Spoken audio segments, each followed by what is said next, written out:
What are you terribly afraid of? That my life already peaked and that was as good as it gets. I thought my life peaked in my early 20s. I had a period where my mental problems almost disappeared and I felt like I could do anything, then the anxiety and depression came back. Now I am 28 and slowly working my way back. Next month I start working as a cleaner at a state-owned company and starting to get connections in the music business again, and I got some work on the side building stages. It's always possible to bounce back.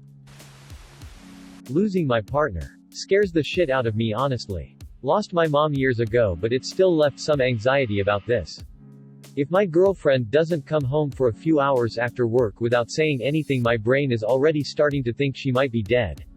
I start checking news websites and stuff to check for accidents. I even lost my previous partner partly because I was so overprotective and insecure about her being away. That all my friends might leave me one day and I'll be all alone. I think it helps to think of friends as people who come and go in waves. Like the friends you had in high school will probably not be the same friends you have at age 35. It's always good to be open-minded and actively trying to meet new people. I think too many people think the friends you made at some point in your life must remain friends forever, and if they aren't, you failed. Well, I can tell you from experience that you learn to deal with it. The loneliness sucks sometimes, but you learn to live with it.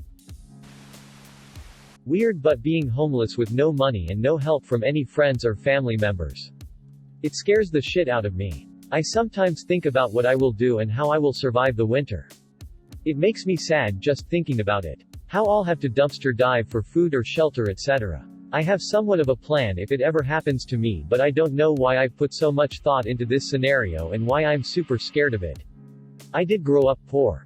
I did this, not really by choice, but I lived homeless without support. Well, I told my parents I was homeless and they bought me a tent. But other than that I didn't have anything. You can shower at truck stops. A lot of truck stops give free shower tickets with so many gallons of fuel, and truckers will sometimes give them to you for nothing. There are often community dinners at churches so you can get at least one meal a day. And you can also collect cans for extra money. Or do odd jobs. Honestly, my biggest hurdle was transportation and making sure I don't look homeless.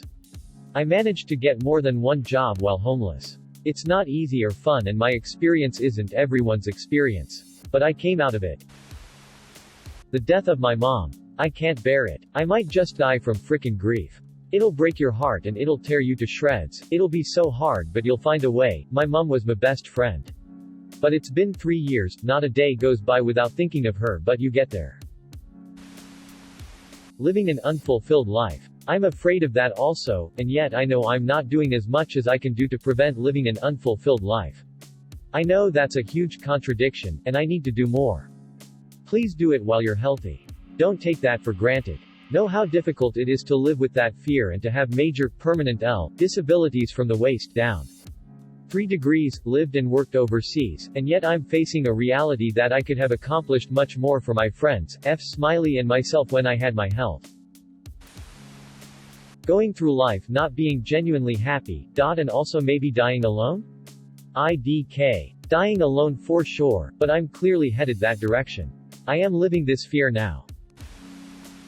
Big ass flying cockroaches. Absolute nightmare. Don't move to Florida. I legit have a phobia of a fat roach or beetle, or toe biter landing on my face, and deflating my eye with a mega bite.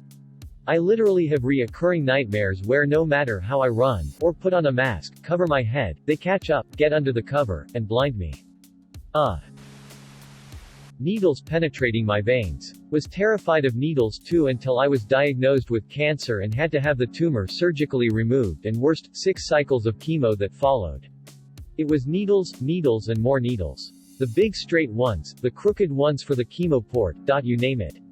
All that eventually cured my fear though, apart from the cancer. I hope you're doing better. It's been almost 10 years since my last chemo and have been cancer-free since. Thank you for asking. Presenting to a group of people, I am trying not to freak out about my confirmation seminar at the end of the year. I get anxiety just thinking about it. Came here to say this, but I was sure someone else already had. I try to avoid public speaking at all costs, yet even then you sometimes get forced into it. Let's all go around the room and introduce ourselves. Let's not. This is me. I can't even talk or raise my hand in class without feeling a ton of anxiety. But know this, that the more you do it, the easier it gets. Maybe try practicing beforehand with a group of your friends or with coworkers, people you don't know as well, and try to replicate the fear so that when time comes to do it, you'll be a great speaker. I believe in you. Less than 3.